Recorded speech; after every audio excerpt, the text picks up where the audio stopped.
Leitura de 1 Coríntios, capítulos 13 ao 16, na versão da Bíblia King James 1611, que você só encontra pela BV Books. 1 Coríntios, capítulo 13. Ainda que eu falasse a língua dos homens e dos anjos e não tivesse caridade, eu me tornaria como bronze ressoante e um símbolo tilintante. E ainda que eu tivesse o dom de profecia e entendesse todos os mistérios e todo o conhecimento, e ainda que eu tivesse toda a fé, de tal maneira que eu pudesse remover montes e não tivesse caridade, eu nada seria. E ainda que eu distribuísse todos os meus bens para alimentar os pobres, e ainda que eu entregasse o meu corpo para ser queimado, e não tivesse caridade, de nada me aproveitaria. A caridade é sofredora e é benigna. A caridade não é invejosa. A caridade não se vangloria, não se envaidece, não se comporta indecentemente, não busca os seus interesses, não se irrita facilmente, não pensa mal, não se regozija com a iniquidade, mas regozija com a verdade. Sofre todas as coisas, crê em todas as coisas, espera em todas as coisas, suporta todas as coisas. A caridade nunca falha, mas havendo profecias, elas falharão. Havendo línguas, cessarão. Havendo conhecimento, desaparecerá. Porque em parte conhecemos e em parte profetizamos. Mas quando o que é perfeito vier, então o que o é, em parte será aniquilado. Quando eu era criança, falava como criança, entendia como criança, pensava como criança. Mas quando eu me tornei homem, eu coloquei de lado as coisas infantis. Porque agora vemos através de um espelho sombriamente, mas então veremos face a face. Agora eu conheço em parte, mas então conhecerei como também eu sou conhecido. E agora permanecem a fé, a esperança e a caridade, estas três. Mas a maior destas é a caridade.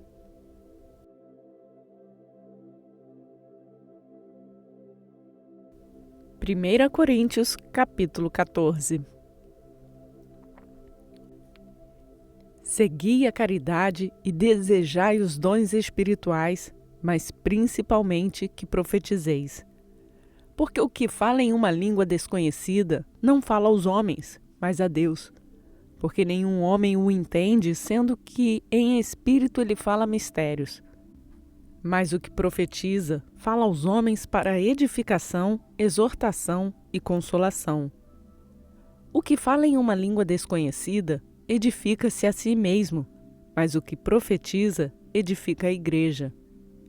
Eu quero que todos vós faleis em línguas, mas antes que profetizeis, porque maior é o que profetiza do que o que fala em línguas, a não ser que as interprete, para que a igreja receba edificação. Agora, irmãos, se eu for até vós falando em línguas, de que vos aproveitarei? A não ser que vos fale, ou por revelação, ou por conhecimento, ou por profecia, ou por doutrina. E até as coisas sem vida que transmitem som, seja flauta, seja harpa, se não formarem sons distintos, como se saberá o que está sendo tocado ou dedilhado? Porque se a trombeta der um som incerto, quem se preparará para a batalha? Assim também vós, a não ser que transmitais com a língua palavras bem articuladas, como se entenderá o que é falado? Porque estareis falando ao ar. Há tantas espécies de vozes no mundo, e nenhuma delas é sem significado. Portanto, se eu conhecer o significado da voz, serei para aquele a quem falo, bárbaro. E o que fala será um bárbaro para mim. Assim também vós, que sois zelosos dos dons espirituais, procurai tê-los em abundância para a edificação da igreja. Portanto, aquele que fala em língua desconhecida, ore para que a possa interpretar.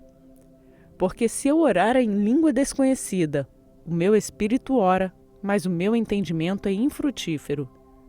O que fareis, pois? Eu orarei com o Espírito e também orarei com o entendimento. Eu cantarei com o Espírito e também cantarei com o entendimento. Do contrário, se tu abençoares com o Espírito, como dirá amém o indouto sobre a tua ação de graças, já que não sabe o que dizes? Porque realmente tu dás bem as graças, mas o outro não é edificado. Eu agradeço ao meu Deus que falo mais línguas do que vós todos. Todavia, eu antes quero falar na igreja 5 palavras no meu entendimento, para que pela minha voz eu possa também ensinar aos outros, do que 10.000 palavras em língua desconhecida. Irmãos, não sejais crianças no entendimento. Na malícia sede crianças, mas no entendimento sede homem. Na lei está escrito: através de homens de outras línguas e por outros lábios, eu falarei a este povo, e ainda por todos os que não me ouvirem, diz o Senhor. Portanto, as línguas são um sinal, não para os que creem, mas para os que não creem. Mas a profecia não serve para os que não creem, mas para os que creem. Se, pois, toda a igreja se congregar em um lugar, e todos falarem em línguas, e entrarem aqueles que são iletrados ou os incrédulos, não dirão que estais loucos? Mas se todos profetizarem, e entrar um que não crê, ou um iletrado, por todos é convencido, por todos é julgado, e assim os segredos do seu coração ficarão manifestos, e assim, prostrando-se sobre a sua face, ele adorará a Deus, relatando que Deus está verdadeiramente entre vós. Como é então, irmãos, quando vos reunis, cada um de vós tem um salmo, tem uma doutrina, tem uma língua, tem uma revelação, tem uma interpretação, que todas as coisas sejam feitas para a edificação. Se algum homem falar em uma língua desconhecida, que seja por 2 ou no máximo em 3, e a seu turno, e que alguém interprete. Mas se não houver intérprete, permaneça em silêncio na igreja e fale consigo mesmo e com Deus. E falem 2 ou 3 profetas e outros julguem. Se alguma coisa for revelada ao outro que está assentado, o primeiro permaneça em silêncio. Porque vós podeis profetizar um após o outro, para que todos aprendam e todos sejam consolados. E os espíritos dos profetas estão sujeitos aos profetas, porque Deus não é autor da confusão, mas da paz, como em todas as igrejas dos santos. Vossas mulheres estejam em silêncio nas igrejas, porque não lhes é permitido falar, mas estejam sujeitas à obediência, como também diz a lei. E se elas desejarem aprender alguma coisa, perguntem a seus maridos em casa, porque é vergonhoso que as mulheres falem na igreja. Porventura, a palavra de Deus partiu de vós ou somente chegou até vós? Se algum homem pensa ser profeta ou espiritual, reconheça que as coisas que eu vos escrevo são mandamentos do Senhor. Mas se algum homem o ignora, é ignorado. Portanto, irmãos, desejai arduamente profetizar e não proibais falar em línguas. Todas as coisas sejam feitas decentemente e com ordem.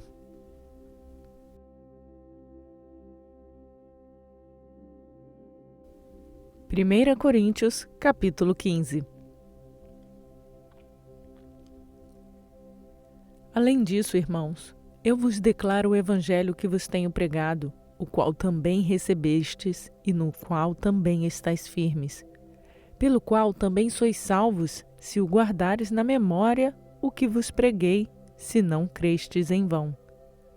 Porque eu vos entreguei primeiramente o que também recebi, que Cristo morreu por nossos pecados, de acordo com as Escrituras, e que foi sepultado, e que ele ressuscitou ao 3º dia, de acordo com as Escrituras, e que ele foi visto por Cefas e então pelos 12. Após isto, ele foi visto por cerca de 500 irmãos de uma vez, dos quais grande parte permanece até agora, mas alguns já dormem. Após isto, ele foi visto por Tiago, então por todos os apóstolos. E por último de todos, ele também foi visto por mim como alguém nascido fora do tempo devido. Porque eu sou o menor dos apóstolos, que não sou digno para ser chamado apóstolo, porque eu persegui a igreja de Deus. Mas pela graça de Deus, sou o que sou, e a sua graça que foi concedida a mim não foi em vão. Mas eu trabalhei muito mais do que todos eles. Todavia, não eu, mas a graça de Deus que está comigo. Portanto, quer seja eu ou eles, assim nós pregamos e assim tendes crido. Ora, embora se pregue que Cristo ressuscitou dos mortos, como dizem alguns dentre vós que não há ressurreição de mortos? Mas se não há ressurreição de mortos, então Cristo não ressuscitou, e se Cristo não ressuscitou, então é vã a nossa pregação, e também é vã a vossa fé. Sim, e somos considerados como falsas testemunhas de Deus, pois testificamos de Deus que ressuscitou a Cristo, o qual ele não ressuscitou, se é que os mortos não ressuscitam. Porque se os mortos não ressuscitam, então Cristo não ressuscitou. E se Cristo não ressuscitou, a vossa fé é vã e ainda estáis nos vossos pecados. E também os que dormiram em Cristo pereceram. Se apenas nesta vida temos esperança em Cristo, somos os mais miseráveis de todos os homens. Mas agora é Cristo ressuscitado dos mortos, tornando-se as primícias dos que dormem. Pois desde que a morte veio por um homem, também por um homem veio a ressurreição dos mortos. Porque assim como em Adão todos morrem, igualmente também em Cristo todos serão vivificados. Mas cada homem em sua própria ordem. Cristo, as primícias, depois os que são de Cristo na sua vinda. Então virá o fim, quando ele tiver entregue o reino a Deus, ao Pai, e quando ele tiver derrubado todo o governo e toda autoridade e poder. Porque ele deverá reinar até que tenha colocado todos os inimigos debaixo de seus pés. O último inimigo que será destruído é a morte, porque ele colocou todas as coisas debaixo de seus pés. Mas quando ele diz que todas as coisas lhe estão sujeitas, está claro que exclui-se aquele que colocou todas as coisas sob ele. E quando todas as coisas lhe estiverem sujeitas, então o mesmo Filho também se sujeitará àquele que todas as coisas lhe sujeitou, para que Deus possa ser tudo em todos. Do contrário, o que farão os que são batizados pelos mortos, se de modo algum os mortos ressuscitam? Por que então eles são batizados pelos mortos? E por que estamos nós em perigo a toda hora? Eu protesto pela alegria que eu tenho em Cristo Jesus, Senhor nosso, cada dia morro. Se da maneira do homem eu lutei contra animais em Éfeso, que vantagem tenho se os mortos não são ressuscitados? Comamos e bebamos, pois amanhã morreremos. Não se engane, as comunicações malignas corrompem as boas maneiras. Despertai para a justiça e não pequeis, porque alguns não têm o conhecimento de Deus. Eu falo isto para a vossa vergonha. Mas alguns homens dirão: como são ressuscitados mortos e com que corpo eles virão? Tolo, o que tu semeais não é despertado se não morrer. E quando tu semeais, não semeais o corpo que será, mas um grão desnudo, pode ser de trigo ou de algum outro grão. Mas Deus dá-lhe o corpo como lhe agrada, e a cada semente o seu próprio corpo. Nem toda a carne é a mesma carne, mas há um tipo de carne dos homens e outra carne dos animais, outra dos peixes e outra das aves. Há também corpos celestes e corpos terrestres, mas a glória dos celestes é uma e a glória dos terrestres é outra. Há uma glória do sol e outra glória da lua e outra glória das estrelas, porque uma estrela difere de outra estrela em glória. Assim também é a ressurreição dos mortos. É semeado na corrupção e ressuscitado em incorrupção. É semeado na desonra e ressuscitado em glória. É semeado na fraqueza e ressuscitado em poder. É semeado no corpo natural e ressuscitado no corpo espiritual. Se há um corpo natural, há um corpo espiritual.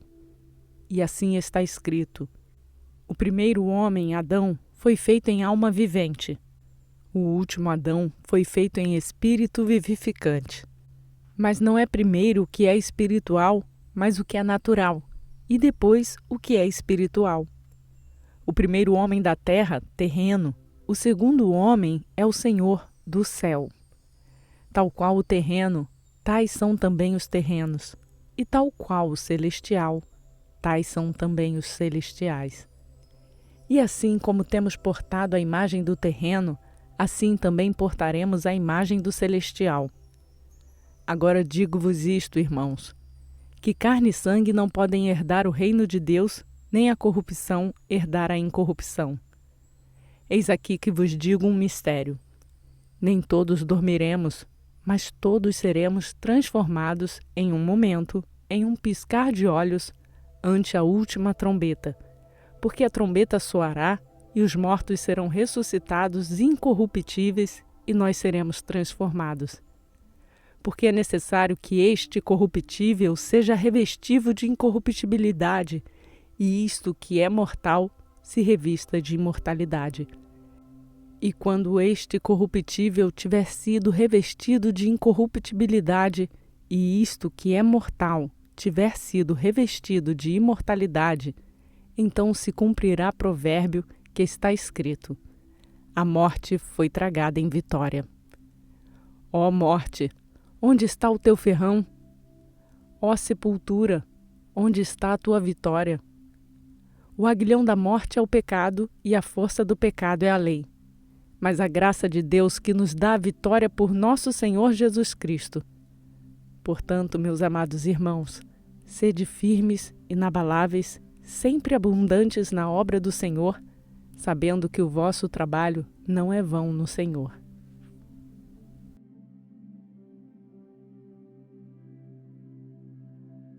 Primeira Coríntios, capítulo 16. Ora, quanto à coleta que se faz para os santos, o mesmo que ordenei às igrejas da Galácia, fazei vós também. No primeiro dia da semana, cada um de vós pessoalmente separe e guarde, conforme Deus o prosperou, para que não sejam coletados quando eu chegar. E quando eu tiver chegado, os que aprovardes por suas cartas, eu enviarei para levar a vossa liberalidade a Jerusalém. E se for apropriado que eu também vá, eles irão comigo. Ora, eu irei até vós quando eu passar pela Macedônia, porque tenho de passar pela Macedônia. E bem pode ser que fique convosco e passe também o inverno, para que me acompanheis aonde quer que eu for. Porque eu não os verei agora pelo caminho, mas quero ficar convosco algum tempo, se o Senhor permitir. Mas eu ficarei em Éfeso até o Pentecostes, porque uma porta grande e eficaz é aberta para mim e a muitos adversários. Ora, se Timóteo vier, cuidem para que ele possa estar convosco sem temor, porque ele trabalha na obra do Senhor como eu também. Portanto, não deixem nenhum homem desprezá-lo, mas conduzi-o em paz para que venha ter comigo, pois o aguardo com os irmãos. E no tocante ao nosso irmão Apolo, eu desejei grandemente que fosse até vós com os irmãos, mas a sua vontade não estava de todo para vir neste tempo, mas ele irá quando lhe for o tempo conveniente. Vigiai, estais firme na fé, portai-vos como homens e sede fortes. Todas vossas coisas sejam feitas com caridade. Eu vos rogo, irmãos, sabeis que a casa de Estefanas é as primícias de Acaia e que eles têm se dedicado ao ministério dos santos. Que também vos sujeiteis aos tais e a todo aquele que nos ajuda e trabalha. Alegro-me com a vinda de Estefanas e de Fortunato e de Acaio, porque o que estava faltando da vossa parte, eles supriram. Porque eles revigoram o meu espírito e o vosso. Reconhecei, pois, aos tais. As igrejas da Ásia vos saúdam. Áquila e Priscila vos saúdam muito no Senhor com a igreja que está em sua casa. Todos os irmãos vos saúdam. Cumprimentai-vos uns aos outros com beijo santo. Saudação da minha própria mão, de Paulo. Se algum homem não ama o Senhor Jesus Cristo, seja anátema. Maranata. A graça do nosso Senhor Jesus Cristo seja convosco. O meu amor seja com todos vós, em Cristo Jesus. Amém.